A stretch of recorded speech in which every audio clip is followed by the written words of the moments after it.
Mas quando comparamos a taxa de acidentes com o número de pessoas a conduzir sob a influência do álcool, é notável que não haja muito mais acidentes. De fato, é muito mais provável que um condutor alcoolizado cause um acidente quando adormece ou quando alguma situação exige uma decisão consciente e uma reação rápida. Por outras palavras, as condições necessárias para uma boa condução são tais que não basta funcionar com as aptidões subconscientes. Autoavaliação e trading. O modo como essa característica se aplica ao trading é bastante profundo. O ambiente de trading oferece-nos um palco de oportunidades ilimitadas para acumular riqueza. Mas só porque o dinheiro está disponível e nós percebemos a possibilidade de o obter, não significa necessariamente que nós, como pessoas, tenhamos um sentido ilimitado de autoavaliação. Ou seja, pode haver uma enorme discrepância entre a quantidade de dinheiro que desejamos para nós, a quantidade que percebemos estar disponível e a quantidade que, na realidade, acreditamos que valemos ou merecemos. Todas as pessoas têm um sentido de autoavaliação. A forma mais fácil de descrever esse sentido é listar todas as convicções ativas, tanto conscientes como subconscientes, que têm potencial para argumentar a favor ou contra a acumulação de níveis de sucesso e prosperidades maiores. Depois, compare a energia das convicções com carga positiva com a energia das convicções com carga negativa. Se tiver mais energia com carga positiva a argumentar a favor do sucesso e da prosperidade do que a energia com carga negativa, então tem um sentido positivo de autoavaliação. No outro caso, tem um sentido negativo de autoavaliação. O que tem de saber é que é difícil não adquirir algumas convicções com carga negativa, que argumentem contra o sucesso. A maioria dessas convicções autossabotadoras têm sido esquecidas há muito e operam a um nível subconsciente. Mas o fato de as podermos ter esquecido não significa que tenham sido desativadas. Como é que adquirimos convicções autossabotadoras? Infelizmente, é muitíssimo fácil. Provavelmente a forma mais comum é quando uma criança se envolve em alguma atividade contra a opinião dos pais ou do professor e a criança se fere acidentalmente. Muitos pais, para convencerem a criança do seu ponto de vista, irão reagir a uma situação como essa dizendo: isso não teria acontecido se não me tivesse desobedecido. O problema de fazer ou ouvir afirmações como esta é que há um potencial para a criança associar todos os futuros ferimentos a essas afirmações e subsequentemente formar uma convicção de que é uma pessoa com menos valor, que não merece sucesso, felicidade ou amor. Qualquer coisa em relação à qual nos sintamos culpados pode ter um efeito nefasto no nosso sentido de autoestima. Normalmente, a culpa parece associada a ser-se uma má pessoa, e a maioria das pessoas acreditam que as más pessoas devem ser castigadas, certamente não recompensadas. Algumas religiões ensinam às crianças que ter muito dinheiro não é positivo. Algumas pessoas acreditam que ganhar dinheiro, de algumas formas, é errado, mesmo que possa ser perfeitamente legal e moralmente aceito pela sociedade. De novo, pode não ter uma recordação específica de ter aprendido algo que argumentasse contra o sucesso, mas tal não significa que o que aprendeu não esteja a influenciá-lo. Um modo como essas convicções subconscientes de autossabotagem se manifestam no trading é normalmente sob a forma de lapsos de concentração, resultando num sem número de erros de trading, como dar uma ordem de compra em vez de venda ou vice-versa, ou deixar-se distrair e desviar o olho do monitor só para descobrir quando voltar que falhou o ganho de trade do dia. Trabalhei com muitos traders que atingiram vários níveis de sucesso consistente, mas descobriram que não conseguiam ultrapassar certos limiares. Descobriram uma barreira invisível, mas muito real, semelhante ao proverbial teto de vidro que muitas mulheres executivas experimentam no mundo empresarial. De cada vez que estes traders batiam nessa barreira, experimentavam uma queda significativa, independentemente das condições de mercado. No entanto, quando se lhes perguntava o que tinha acontecido, eles atribuíam normalmente o seu súbito período de má sorte simplesmente a isso, à sorte ou aos caprichos do mercado. Curiosamente, era comum criarem uma curva de resultados crescente, por vezes durante um período de vários meses, e a queda significativa ocorria sempre no mesmo ponto da curva. Descreva este fenômeno psicológico como a entrada numa zona mental negativa. Por muito que o dinheiro tivesse fluído para suas contas enquanto se mantiveram no estado mental adequado, fluía agora para fora delas, com a mesma facilidade quando entravam na zona mental negativa, onde questões de autoavaliação não resolvidas agem misteriosamente sobre a sua percepção da informação e comportamento. É fundamental estar consciente da presença de tais convicções e dar os passos necessários no seu regime de trading para as compensar quando se começarem a manifestar.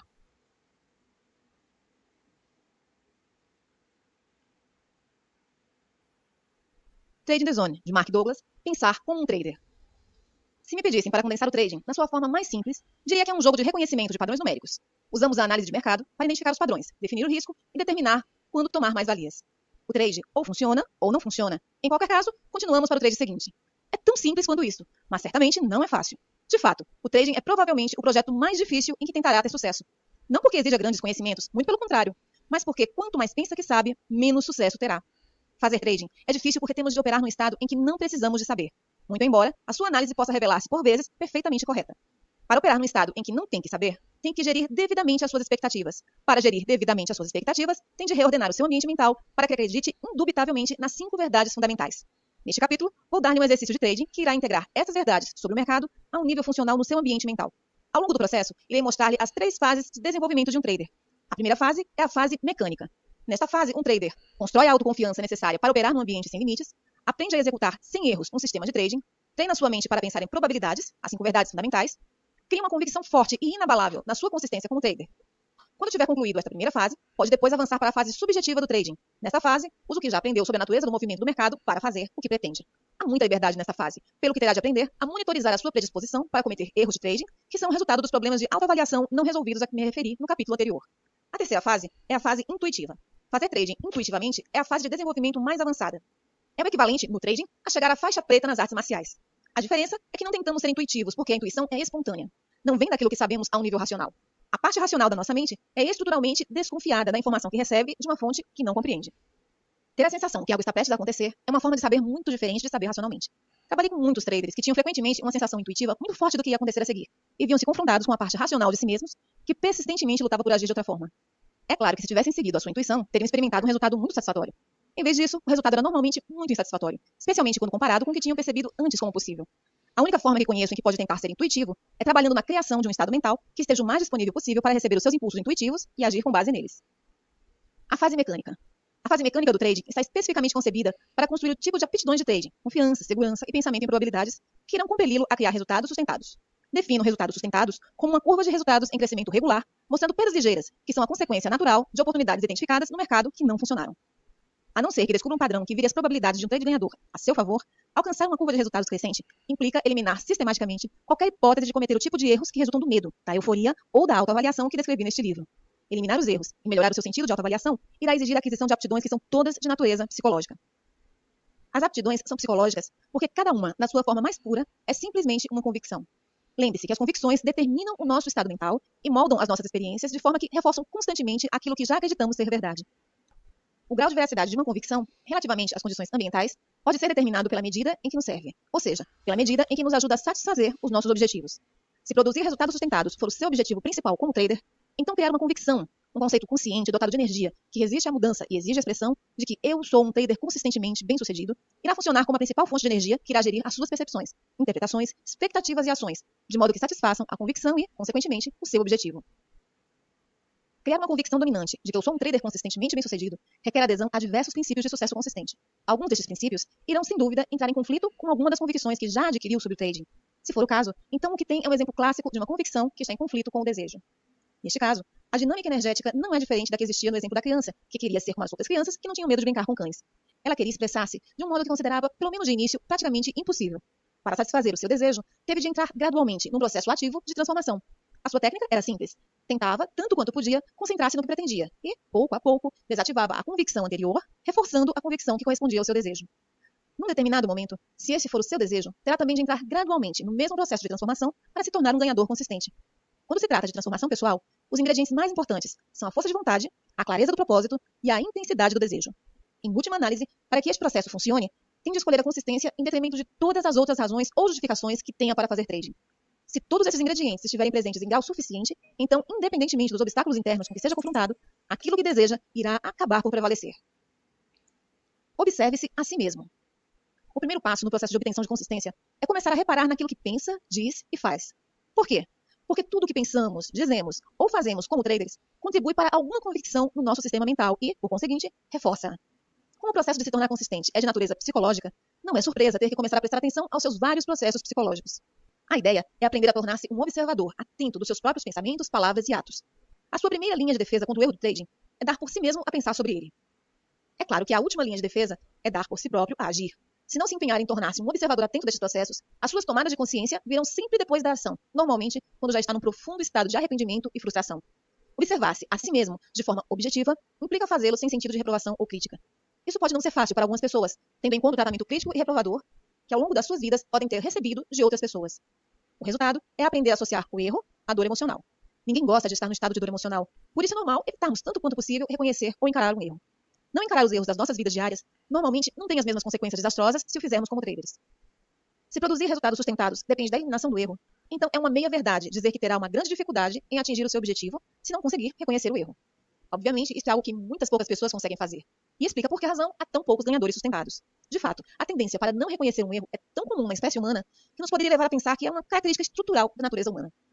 Não acredito que assim seja. Nem acredito que nascemos com a capacidade de nos ridicularizarmos ou nos sentirmos inferiores por cometermos uma falha, um erro de cálculo ou um lapso. Cometer erros é uma consequência natural de estar vivo, e irá continuar assim até chegarmos a um ponto em que 1. Todas as nossas convicções estejam em absoluta harmonia com os nossos desejos, e 2. Todas as nossas convicções estejam estruturadas de tal forma que estejam completamente em consonância com aquilo que funciona da perspectiva do ambiente. Obviamente que se as nossas convicções não estão em consonância com aquilo que funciona da perspectiva do ambiente, o potencial para cometer erros é alto, se não for mesmo inevitável. Não conseguiremos perceber o conjunto adequado de passos a dar para alcançarmos o nosso objetivo. Pior ainda, não conseguiremos perceber que aquilo que queremos pode não ser possível, ou possível na quantidade que desejamos ou na altura em que queremos. Por outro lado, os erros que resultam de convicções em conflito com os nossos objetivos nem sempre são visíveis ou óbvios. Sabemos que irão agir como forças oponentes, expressando as suas versões da verdade sobre a nossa consciência, e podem fazê-lo de diversas formas. O mais difícil de detectar é um pensamento que distrai, que causa um lapso momentâneo da concentração. À primeira vista, isso pode não parecer significativo, mas, tal como na analogia da ponte sobre o desfiladeiro, quando está muito em risco, uma pequena distração pode resultar num erro de proporções desastrosas. Este princípio aplica-se seja ao trading, a eventos desportivos ou à programação informática. Quando o nosso propósito é claro e não é traído por qualquer energia em oposição, então a nossa capacidade de nos mantermos focados é maior e torna mais provável alcançarmos o nosso objetivo. Defini anteriormente uma atitude ganhadora como uma expectativa positiva dos nossos esforços, com uma aceitação de que quaisquer que sejam os resultados, eles são um reflexo perfeito do nosso nível de desenvolvimento e daquilo que precisamos de aprender a fazer melhor.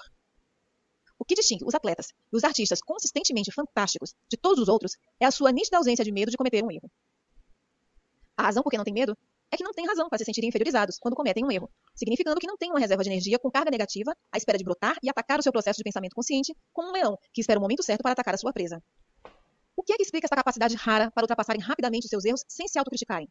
Uma explicação pode ser o fato de terem crescido com pais e professores incomuns, que pelas suas palavras e exemplos os ensinaram a corrigir os seus erros com amor genuíno, afeto e aceitação. Digo incomuns porque muitos de nós crescemos precisamente com a experiência oposta. Ensinaram-nos a corrigir os nossos erros com zanga, impaciência e uma nítida falta de aceitação. Com certeza que os grandes atletas, com grandes vitórias passadas, encararam os erros como forma de adquirir uma convicção de que os erros simplesmente apontam o caminho para onde precisam concentrar os seus esforços para crescerem e melhorarem-se a si mesmos. Com uma convicção como esta, não há fonte de energia com carga negativa capaz de gerar pensamentos autocríticos. No entanto, nós, que crescemos experimentando as reações negativas às nossas ações, iríamos naturalmente adquirir convicções sobre os erros. Os erros têm de ser evitados a todo custo, ou deve haver algo errado comigo se cometer um erro, ou devo ser um incompetente. Lembre-se que cada pensamento, palavra e ato reforça alguma convicção que tenhamos sobre nós mesmos.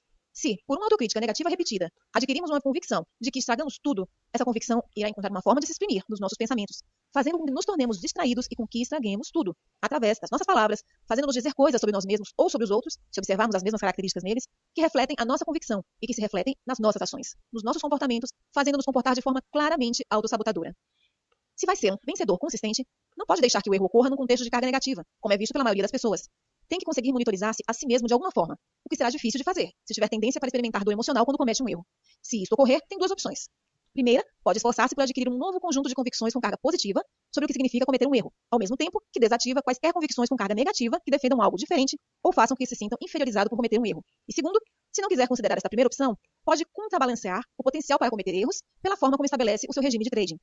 Isso significa que se vai fazer trading sem se monitorizar a si mesmo, mas ao mesmo tempo deseja resultados sustentados, então exercer trading recorrendo apenas à fase mecânica irá resolver o dilema. De qualquer forma, aprender a monitorizar-se a si mesmo é um processo relativamente simples quando se estiver libertado da energia com a carga negativa associada a erros. De fato, é fácil. Tudo o que tem de fazer é decidir por que se quer monitorizar, o que significa que primeiro precisa de ter um propósito claro em mente. Quando o seu propósito estiver claro para si, simplesmente comece a orientar a sua atenção para aquilo que pensa, diz ou faz. Se e quando reparar que não está concentrado no seu objetivo ou nos passos que o levam a alcançar o seu objetivo, escolha reorientar os seus pensamentos, palavras ou ações de modo que esteja em consonância com aquilo que está a tentar conseguir. Continue a reorientá-los sempre que necessário. Com quanto mais determinação se envolver nesse processo, especialmente se conseguir fazê-lo com algum grau de convicção, mais rapidamente irá criar uma estrutura mental livre para funcionar em consonância com os seus objetivos, sem qualquer resistência de convicções conflituosas. O papel da autodisciplina. Chama o processo que acabei de descrever autodisciplina. Defino a autodisciplina como uma técnica mental para reorientar, o melhor que pudermos, o nosso foco para aquilo que desejamos, quando esse objetivo ou desejo está em conflito com algum outro fator, convicção, do nosso ambiente mental. A primeira coisa que deve reparar nessa definição é que a autodisciplina é uma técnica para criar uma nova estrutura mental. Não é um traço de personalidade. As pessoas não nascem com autodisciplina. De fato, quando pensamos no modo como a defino, nem sequer é possível nascer com autodisciplina. No entanto, como uma técnica a ser usada no processo de transformação pessoal, qualquer um pode optar por a treinar. Eis um exemplo que ilustra a dinâmica subjacente ao modo como essa técnica funciona. Em 1978, decidi que queria ser atleta. Não me lembro exatamente de qual era a minha motivação subjacente, exceto ter passado os 8 anos anteriores num estilo de vida muito inativo. Não praticava nenhum desporto ou hobby, a menos que ver televisão pudesse ser considerado um hobby. Anteriormente, tanto no liceu como pelo menos durante parte do período que frequentei a universidade, era muito ativo no desporto, especialmente no hóquei. No entanto, depois de sair da universidade, a minha vida desenrolou-se de uma forma muito diferente da que esperava. Não era concretamente o que desejava, e sentia-me impotente para reagir. Isso conduziu-me a um período de inatividade, que é uma forma simpática de dizer que estava fortemente deprimido. De novo, não tenho a certeza do que me incitou a querer subitamente a tornar-me atleta. Se calhar vi algum programa de TV que despertou meu interesse. Lembro-me, no entanto, que a motivação era muito forte. Assim, saí, comprei um par de tênis, calceios e fui correr. A primeira coisa que descobri foi que não era capaz. Não tinha resistência para correr mais de 60 metros. Foi surpreendente. Descobri que estava de tal modo fora de forma que nem sequer conseguia correr mais de 60 metros. Perceber isso foi tão desanimador que não tentei correr novamente durante 2 ou 3 semanas. Na vez seguinte, ainda não conseguia correr mais de 60 metros. Tentei novamente no dia seguinte, logicamente com o mesmo resultado. Fiquei tão desanimado com a minha condição física que não corri de novo durante mais 4 meses. Estamos na primavera de 1979. Estou mais uma vez determinado a fazer desporto, mas, ao mesmo tempo, muito frustrado com a minha falta de progressos. Enquanto contemplava o meu dilema, ocorreu-me que um dos meus problemas era que não tinha um objetivo em função do qual trabalhar. Era ótimo dizer que queria ser corredor, mas o que significava isso? Na realidade, não sei. Era demasiado vago e abstrato. Tinha de ter algo mais tangível em função de que trabalhar. Assim, decidi que queria conseguir correr 8 quilômetros até o final do verão. 8 quilômetros pareciam na altura inconquistáveis, mas pensar que seria capaz de o fazer gerou em mim uma grande dose de entusiasmo. Este maior nível de entusiasmo deu-me um incentivo suficiente para correr 4 vezes naquela semana. No final dessa primeira semana, fiquei surpreendido ao descobrir que bastou um pouco de exercício para melhorar a minha resistência e capacidade para correr mais. Isso aumentou meu entusiasmo, pelo que saí e fui comprar um cronômetro e um caderno para usar como diário de corrida. Defini um percurso de 3 quilômetros e assinalei cada 250 metros. No diário, registrava a data, a distância, tempo e como me sentia fisicamente cada vez que corria. Ora, eu pensava que estava no caminho certo para os 8 quilômetros, quando literalmente esbarrei na minha próxima série de problemas. Os maiores eram os pensamentos conflituosos, que me distraíam e me invadiam a consciência sempre que decidia sair e correr. Fiquei estupefato com o número e intensidade das razões que encontrava para não o fazer. Está calor, ou frio, parece que vai chover, ainda estou cansado desde a última vez que corri, mesmo tendo sido há 3 dias. Não conheço ninguém que faz isto, ou, o mais comum, vou depois deste programa terminar. E é claro que nunca ia. Não conhecia outro modo para lidar com essa energia mental conflituosa, a não ser reorientar a minha atenção consciente para aquilo que tentava conseguir. Eu queria mesmo chegar aos 8 quilômetros até o final do verão. Descobri que, por vezes, o meu desejo era mais forte do que o conflito. Em resultado, não conseguia calçar os meus tênis, sair mesmo de casa e correr. No entanto, foram mais as vezes em que os meus pensamentos contrários me deixaram parado. De fato, nas fases iniciais, estimo que 2/3 do tempo não consegui ultrapassar a energia negativa. O próximo problema que me deparei foi quando me aproximei dos 1.500 metros. Fiquei tão entusiasmado comigo mesmo que me ocorreu que iria precisar de um mecanismo adicional para me fazer chegar aos 8.000. Pensei que quando chegasse ao ponto em que não conseguisse correr 3 ou talvez 5 quilômetros, ficaria de tal modo satisfeito comigo mesmo que não iria sentir qualquer necessidade de cumprir o meu objetivo dos 8 quilômetros. Assim, estabeleci uma regra para mim mesmo. Poderia chamar-lhe a regra dos 8 quilômetros. Se eu conseguisse calçar o meu tênis e sair, apesar de todos os pensamentos conflituosos a tentarem dissuadir-me de o fazer, comprometia-me a correr pelo menos mais um passo do que da última vez. Tudo bem se corresse mais do que um passo, mas nunca podia ser menos do que um passo, seja qual fosse a razão. Acontece que nunca quebrei essa regra e no final do verão atingi os 8 quilômetros. Mas depois aconteceu algo realmente interessante e completamente inesperado. Quando me aproximei de atingir o meu objetivo dos 8 quilômetros, pouco a pouco os pensamentos conflituosos começaram a dissipar-se e acabaram por desaparecer. Nessa altura, descobri que se eu queria correr, era completamente livre de o fazer sem qualquer resistência mental, conflito ou pensamentos conflituosos. Considerando a luta que tinha sido, fiquei no mínimo estupefato. O resultado, continuei a correr regularmente durante os 16 anos seguintes. Para quem está interessado, não corro tanto agora, porque há 5 anos decidi voltar a jogar novamente hóquei. E o hóquei é um esporte extremamente exigente. Às vezes jogo 4 vezes por semana. Tendo em conta a minha idade, mais de 50, e o nível de esforço que o esporte exige, normalmente eu preciso de um dia ou 2 para recuperar, o que não me deixa muito tempo para correr. Ora, se pegar nessas experiências e as puser no contexto daquilo que compreendemos agora, quanto à natureza das convicções, há algumas observações que temos de fazer. 1. Inicialmente, o meu desejo de correr não tinha qualquer base de suporte no meu sistema mental. Ou seja, não havia qualquer outra fonte de energia, qualquer conceito dotado de energia a precisar de se manifestar, em consonância com o meu desejo. 2. Tive de fazer algo para criar esse suporte. Para criar a convicção de que eu sou um corredor, tive que criar uma série de experiências em consonância com a nova convicção. Lembre-se de que tudo que pensamos, dizemos ou fazemos contribui com energia para alguma convicção do nosso sistema mental. De cada vez que experimentava um pensamento conflituoso e conseguia concentrar-me novamente no meu objetivo, com convicção suficiente para calçar os meus tênis e sair, acrescentava energia à convicção de que eu sou um corredor. E, igualmente importante, retirei inadvertidamente energia de todas as convicções que defendessem outra coisa. Digo inadvertidamente porque há várias técnicas especificamente concebidas para identificar e desativar convicções conflituosas. Mas nessa altura da minha vida, eu não compreendia a dinâmica subjacente ao processo de transformação por que estava a passar. Assim, não me poderia ter socorrido dessas técnicas.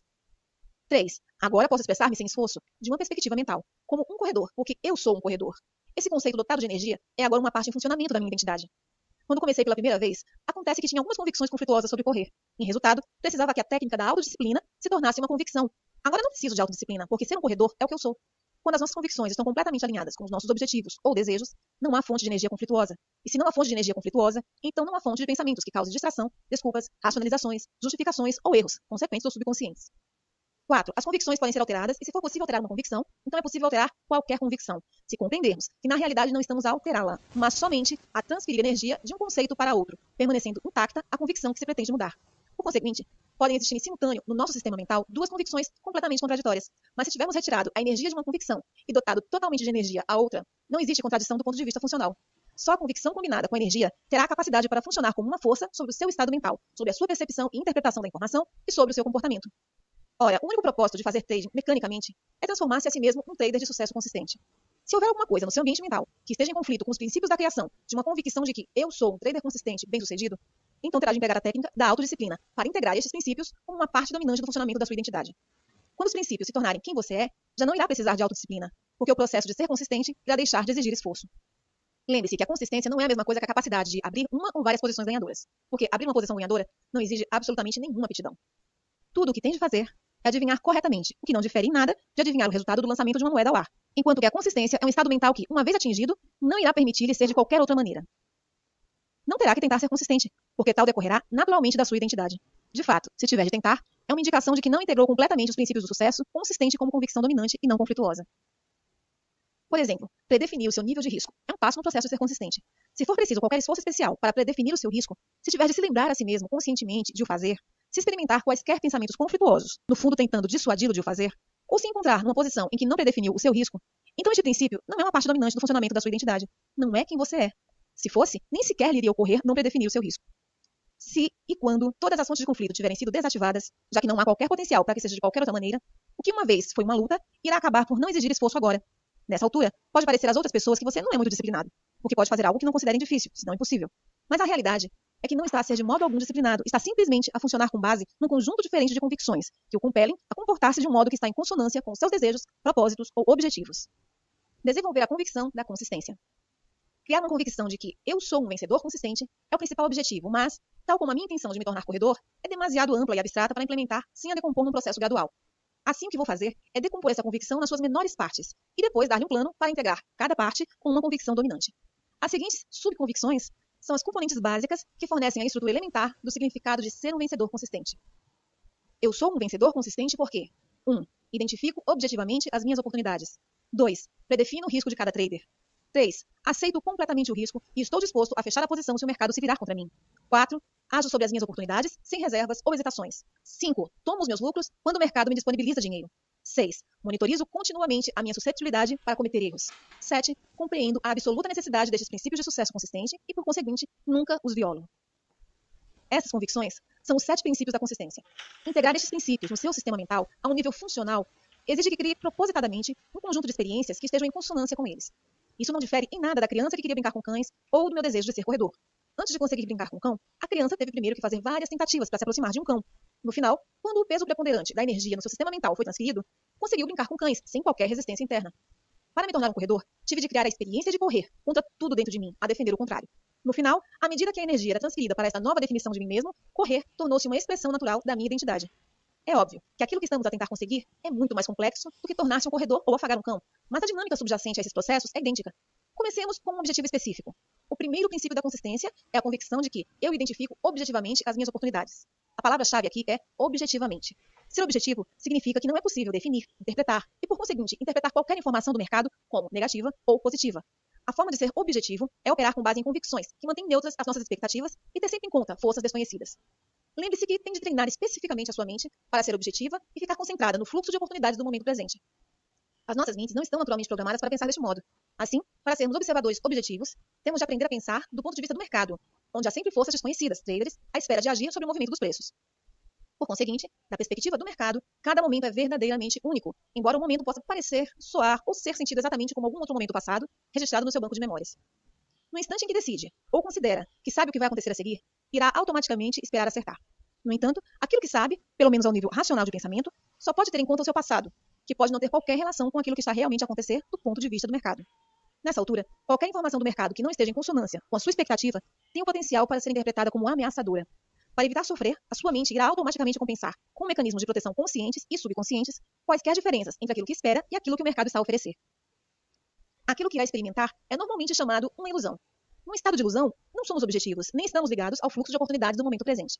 Em vez disso, tornamos-nos suscetíveis de cometer todos os erros de trading típicos. Hesitar, agir precipitadamente, não predefinir o risco, definir o risco, mas recusar a aceitar a perda, e manter aberta uma posição que vai agravar a perda, sair demasiado cedo de uma posição a ganhar, não pegar lucros, entrar em perdas numa posição que já tinha ganhos, alterar uma ordem de stop para um ponto mais perto do ponto de entrada, ficar de fora temporariamente e observar o mercado a transacionar novamente ao seu favor, ou entrar numa posição demasiado grande em relação ao capital.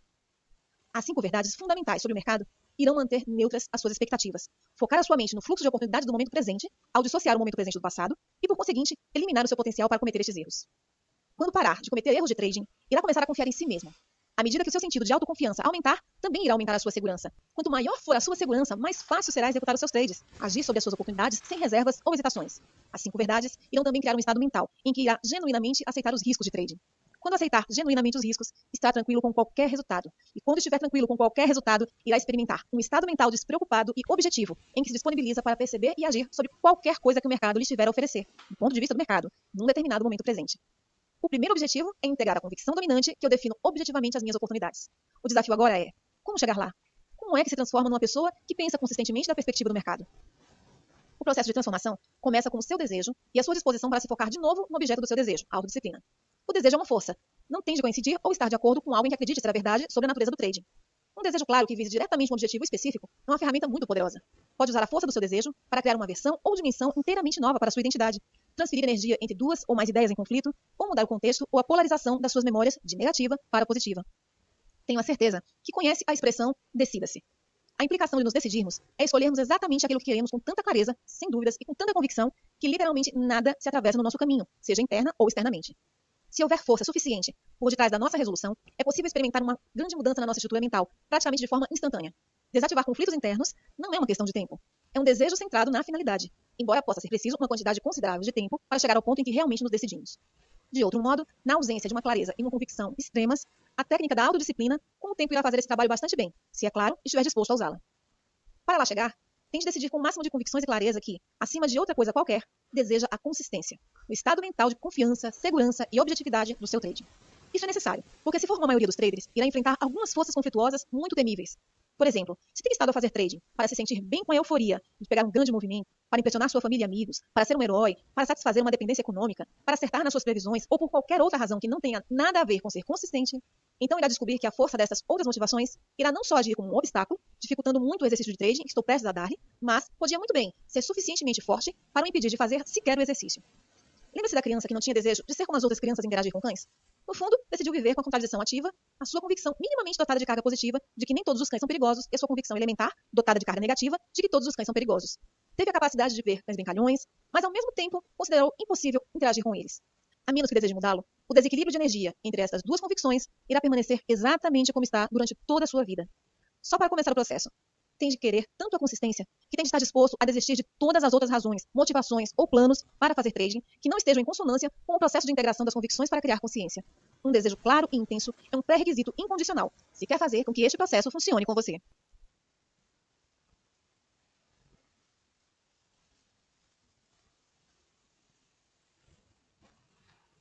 Trading the Zone, de Mark Douglas. Capítulo 11. Segunda parte. Exercício. Aprenda a fazer trading como os cassinos.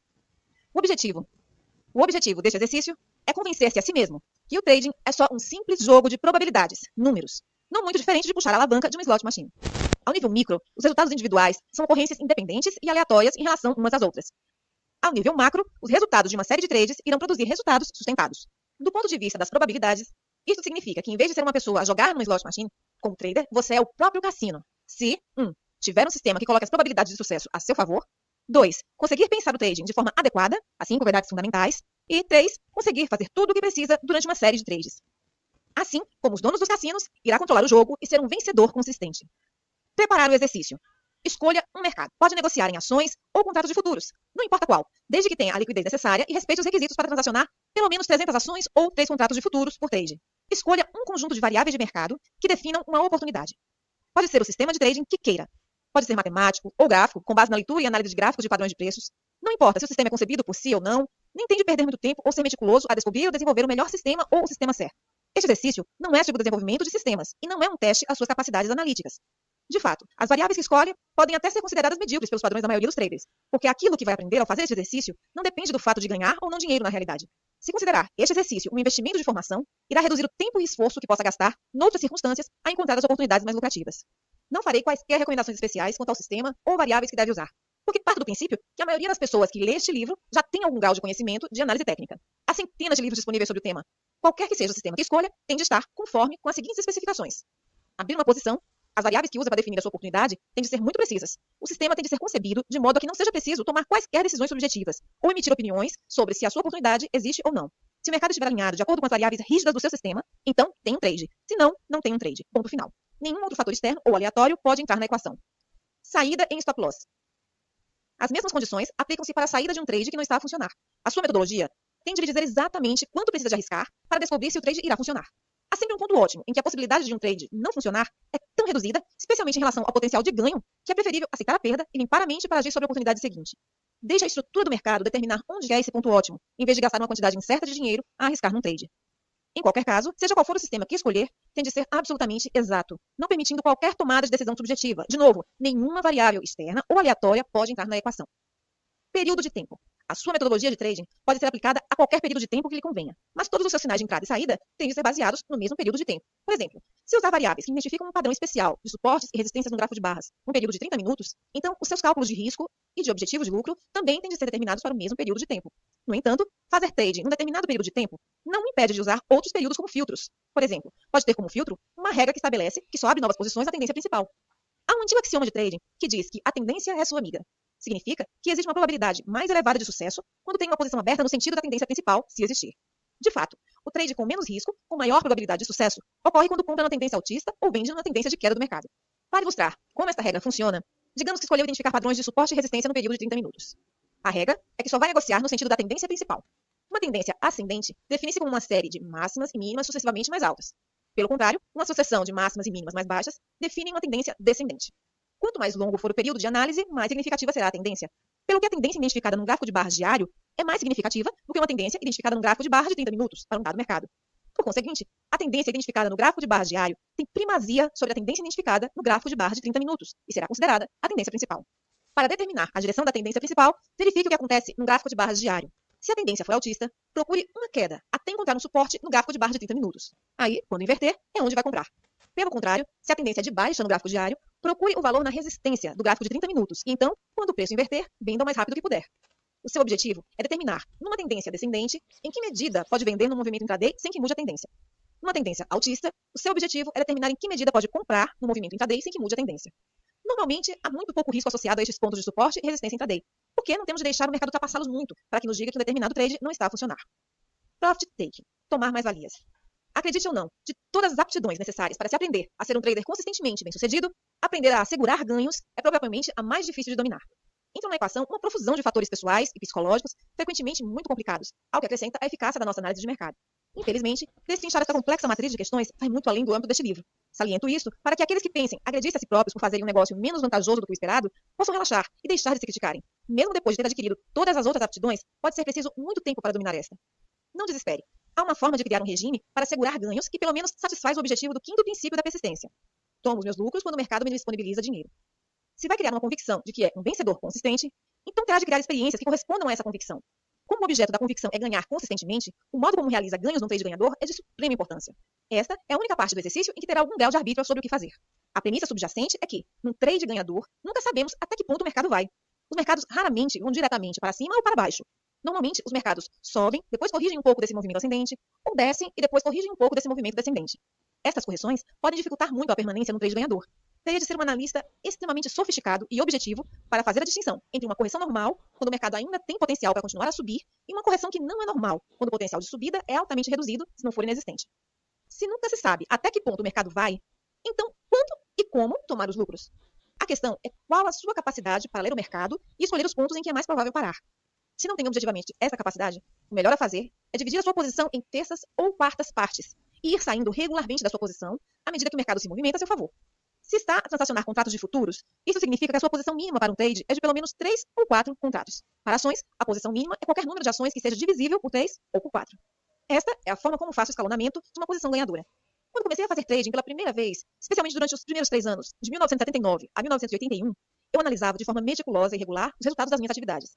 Uma das coisas que descobri foi que raramente alcançava um stop loss sem que o mercado fosse primeiro um pouco na minha direção. Em média, perdia em apenas uma em cada 10 operações. Das outras 25 a 30% de posições que acabavam perdedoras, o mercado ia geralmente 3 ou 4 ticks na minha posição antes de inverter e tocar o stop que tinha definido. Calculei, então, que se me habituasse a retirar pelo menos um terço da minha posição original de cada vez que o mercado avançava 3 ou 4 ticks a meu favor, no final do ano, os ganhos acumulados eram suficientes para cobrirem as minhas despesas.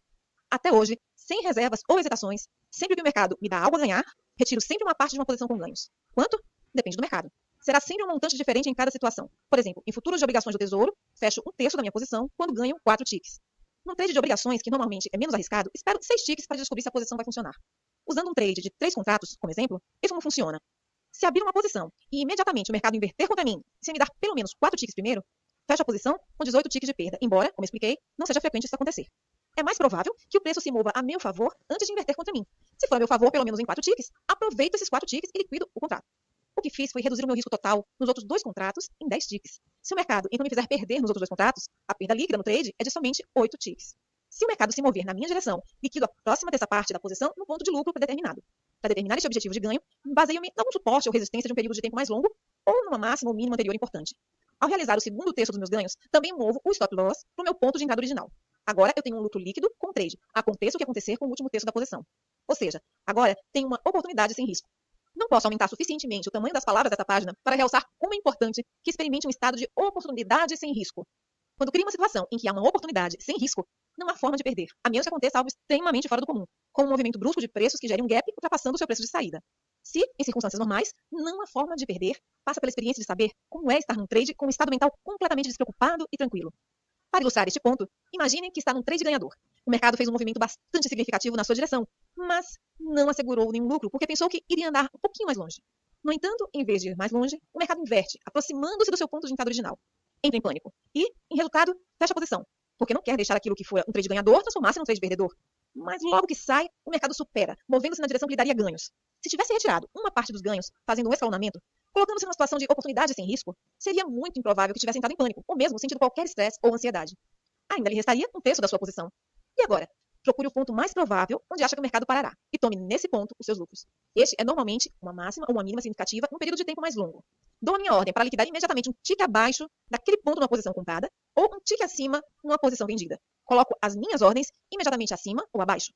Descobri ao longo dos anos que esse último tique do trade não é relevante se pretende mesmo executar a ordem. Um outro fator que precisa de ter em conta é o seu risco-retorno. O risco-retorno é o valor, em euros, por exemplo, do risco que tem de assumir em relação ao potencial de ganhos. Idealmente, o seu risco-retorno deve ser pelo menos de 1 para 3, o que significa que está a arriscar 1 euro para cada 3 de ganho potencial. Se o seu sistema e a forma como faz o escalonamento dos seus trades lhe dá um risco-retorno de 1 para 3, ainda que a sua percentagem de trades ganhadores seja inferior a 50%, mesmo assim, irá ganhar dinheiro sustentadamente. Um risco-retorno de 1 para 3 é o ideal. No entanto, para efeitos deste exercício, não importa qual é, nem importa se faz o escalonamento de forma eficaz, desde que o faça. Faça o seu melhor que conseguir para se remunerar a si mesmo com níveis de lucros razoáveis quando o mercado permitir. Cada parte de um trade que fecha a ganhar irá contribuir para a sua convicção de que é um ganhador consistente. Todos os números irão acabar por se alinhar numa bonita performance, ao mesmo tempo que reforça sua convicção de que é capaz de ser um ganhador consistente. Uma questão de dimensão de amostra. O trader comum praticamente vive ou morre emocionalmente com base nos resultados do trade mais recente. Se tiver ganho, avançará com satisfação para o trade seguinte. Se não, começará a questionar a viabilidade do seu sistema. Para descobrir que variáveis funcionam, se funcionam bem e quais não funcionam, precisamos de uma abordagem sistemática, que não tenha em conta variáveis aleatórias. Isso significa que temos de alargar a nossa definição de sucesso ou fracasso, passando da perspectiva limitada do trade a trade, do trader comum, para uma amostra de 20 trades ou mais. Qualquer sistema, com base no qual tome decisões, estará apoiado em algum número limitado de variáveis de mercado ou relações entre elas que medem o potencial de mercado para se movimentar para cima ou para baixo. Da perspectiva do mercado, cada trader que possa abrir ou fechar trade pode agir como uma força de pressão sobre o movimento dos preços e é, por conseguinte, uma variável do mercado. Nenhum sistema técnico consegue ter em conta todos os traders e as suas razões para abrir ou fechar uma posição. Assim, qualquer conjunto de variáveis de mercado que determinam uma oportunidade são como uma fotografia de uma queda d'água, captando apenas uma parte muito limitada e instantânea da realidade. Quando aplicamos um conjunto de variáveis ao mercado, elas podem funcionar muito bem ao longo de um período de tempo alargado. Mas, depois de um certo período, podemos descobrir que a sua eficácia diminui. Isso acontece porque a dinâmica subjacente à interação entre todos os participantes, o mercado, está a mudar. Entram no mercado novos traders que com suas próprias interpretações do que está em alta ou em baixa, e outros traders saem. Pouco a pouco, essas mudanças afetam a dinâmica subjacente ao modo como o mercado se movimenta. Nenhuma fotografia, um conjunto rígido de variáveis, consegue ter essas mudanças sutis em consideração. Podemos compensar essas mudanças sutis na dinâmica subjacente à movimentação do mercado e manter ainda uma abordagem consistente, negociando em dimensão. O número de trades, a amostra, tem de ser suficientemente grande para dar às suas variáveis um teste justo e adequado, mas ao mesmo tempo suficientemente pequeno para que, se a sua eficácia diminuir, a possa detectar antes de perder muito dinheiro. Descobri que uma amostra de pelo menos 20 trades preenche esses dois requisitos. Testar. Quando tomar uma decisão relativamente a um conjunto de variáveis que estejam em conformidade com estas especificações, precisa de as testar para ver até que ponto funcionam. Se tiver o software de teste adequado, provavelmente já conhece os procedimentos. Se não tiver software de teste, pode desenvolver o seu próprio sistema de provas. Em qualquer caso, recorde-se que o objetivo do exercício é usar o trading como um veículo para aprender a pensar objetivamente, na perspectiva do mercado, como se fosse um jogador de cassino. Neste preciso momento, o desempenho final do seu sistema não é muito importante, mas é importante que tenha uma clara ideia daquilo que pode esperar em termos de ganho e perda. O número de trades ganhadores em relação ao número de trades perdedores no total de trades envolvidos. Aceitar o risco. Um requisito para este exercício é que saiba de antemão exatamente qual é o seu risco em cada trade numa amostra de 20 trades. Como sabe agora, conhecer o risco e aceitar o risco são duas coisas diferentes. Quero que se sinta o mais à vontade possível com o valor em euros ou dólares do risco que está a ocorrer neste exercício. Como o exercício exige que se use uma amostra de 20 trades, o risco potencial é que perca em todos os 20 trades. Este é, obviamente, o pior cenário. É uma ocorrência tão provável como a de ganhar em todos os 20 trades, o que significa que não é muito provável. No entanto, é uma possibilidade. Por conseguinte, deve preparar o exercício de um modo que possa aceitar o risco em valor de perder em todos os 20 trades. Se não se sentir à vontade, pode reduzir o valor do risco, simplesmente reduzindo o número de ações por trade até chegar a um ponto em que esteja à vontade com o risco total acumulado para os 20 trades. O que não quero que faça é que mude os parâmetros de risco estabelecidos para satisfazer os seus níveis de conforto. Só mude a variável se for necessário num contexto de análise técnica. Se tiver feito todo o possível para reduzir a sua posição e descobrir que ainda não está à vontade com o valor acumulado de perder nos 20 trades, sugiro que faça o exercício com uma conta demo. Com uma conta destas, tudo sobre o processo de realizar e abandonar trades é exatamente o mesmo como se tratasse de uma conta real, exceto o fato de os traders serem virtuais. Assim, não tem na realidade qualquer dinheiro em risco. Estas contas são uma excelente ferramenta para praticar em tempo real em condições de mercado reais. Fazer o exercício. Quando tiver um conjunto de variáveis concordantes com as especificações descritas, souber exatamente o que cada trade vai custar para descobrir se vai funcionar, tiver um plano para assegurar ganhos e souber que pode se esperar dos seus ganhos-perdas para a sua amostra, então está pronto para começar o exercício. As regras são simples. Opere com o seu sistema exatamente como concebeu. Isso significa que tente se comprometer a transacionar pelo menos nas próximas 20 ocorrências dos seus indicadores de oportunidade, não somente no próximo trade ou no próximo par de trades, mas em todos os 20, aconteça o que acontecer. Não se pode desviar, nem se deixar influenciar por quaisquer outros fatores externos ou mudar as variáveis até ter concluído os 20 trades. Ao preparar o exercício com as variáveis rígidas e relativamente fixas que definem o seu sistema e com o compromisso de executar cada trade da sua amostra, criou um regime de trading que replica o modo como um cassino funciona. Por que é que cassinos ganham dinheiro consistentemente num acontecimento que tem um desfecho aleatório? Porque eles sabem que durante uma série de acontecimentos, as probabilidades jogam a seu favor. Eles também sabem que para realizar os lucros das probabilidades favoráveis, têm de participar em todos os acontecimentos. Não se podem envolver num processo de escolha cuidadosa da rodada de blackjack, da volta da roleta ou do lançamento de dados em que vão participar, tentando prever antecipadamente o desfecho de cada um destes acontecimentos. Se acreditar nas 5 verdades fundamentais e se acreditar que o trading é somente um jogo de probabilidades, não muito diferente de puxar a alavanca de um slot machine, então irá considerar que este exercício não exige esforço, porque o seu desejo de cumprir o compromisso de executar cada trade da amostra e a sua convicção quanto à natureza probabilística do trading estarão em perfeita harmonia.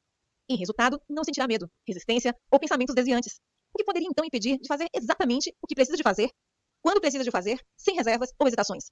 Nada. Por outro lado, se ainda não lhe ocorreu, este exercício vai criar uma colisão frontal entre o seu desejo de pensar objetivamente em probabilidades e todas as forças dentro de si que estão em conflito com este desejo. A dificuldade de realizar este exercício é proporcional à intensidade com que estes conflitos existam na sua mente. Numa medida ou noutra, irá experimentar exatamente o oposto daquilo que descrevi no parágrafo anterior. Não fique surpreendido se considerar as primeiras tentativas de realizar este exercício praticamente impossíveis. Como é que deve lidar com estes conflitos? Monitorize-se a si mesmo e use a técnica da autodisciplina para se concentrar de novo no seu objetivo. Escreva as 5 verdades fundamentais e os 7 princípios de consistência e mantenha-os à sua frente sempre que estiver a fazer trading. Repita-os para si mesmo frequentemente, com convicção. Sempre que reparar que está a pensar, dizer ou fazer algo que não está em consonância com essas verdades ou princípios, reconheça o conflito. Não tente negar a existência de forças conflituosas. Elas são parte da sua mente, que estão, compreensivelmente, a defender as suas versões da verdade. Quando isso acontecer, concentre-se de novo no que está a tentar conseguir. Se o seu propósito é pensar objetivamente, interrompa o processo de associação, para que possa manter no fluxo de oportunidades do momento presente. Ultrapasse o medo de estar errado, de perder dinheiro, de deixar passar uma oportunidade e de fazer um negócio financeiramente menos vantajoso do que o esperado, para que deixe de cometer erros e comece a confiar em si. Então, irá saber exatamente aquilo que precisa fazer. Siga as regras do seu regime de trading o mais fielmente possível. Fazer exatamente aquilo que as suas regras exigem, enquanto estiver concentrado nas 5 verdades fundamentais, irá acabar por resolver todos os seus conflitos acerca da verdadeira natureza do trading. Sempre que faz algo que confirme uma das 5 verdades fundamentais, estará a retirar energia das convicções conflituosas e a acrescentar energia à convicção das probabilidades e na sua capacidade de produzir resultados sustentados. No final, as suas novas convicções irão tornar-se tão poderosas que não será preciso qualquer esforço consciente da sua parte para pensar e agir em consonância com seus objetivos. Verá que pensar em probabilidades é uma parte funcional da sua identidade quando conseguir percorrer 20 trades ou mais, sem qualquer dificuldade, resistência ou pensamentos conflituosos que o desviem de fazer exatamente aquilo que o seu sistema mecânico requer. Então, só então, estará pronto para avançar para as fases subjetivas e intuitivas mais avançadas do trading. Nota final. Tente não calcular quanto tempo irá precisar para chegar ao final de pelo menos uma amostra de 20 trades, seguindo seu plano sem desvios ou pensamentos que o distraiam ou o façam hesitar. Irá levar o tempo que for preciso. Se quisesse ser um jogador de golfe profissional, não seria estranho ter de bater 10 mil ou mais bolas até que a combinação precisa de movimentos da tacada estivesse tão bem enraizada na sua memória muscular que já não tivesse que pensar sobre eles conscientemente. Quando está a dar tacadas em bolas de golfe, não está a jogar contra ninguém ou a tentar vencer o grande torneio. Falo porque acredita que a aquisição de aptidões e a prática irão ajudá-lo a vencer. Aprender a ser um ganhador consistente como trader é exatamente a mesma coisa. Desejo-lhe muita prosperidade e, ia dizer, boa sorte. Mas não precisa de sorte se trabalhar para adquirir as aptidões adequadas.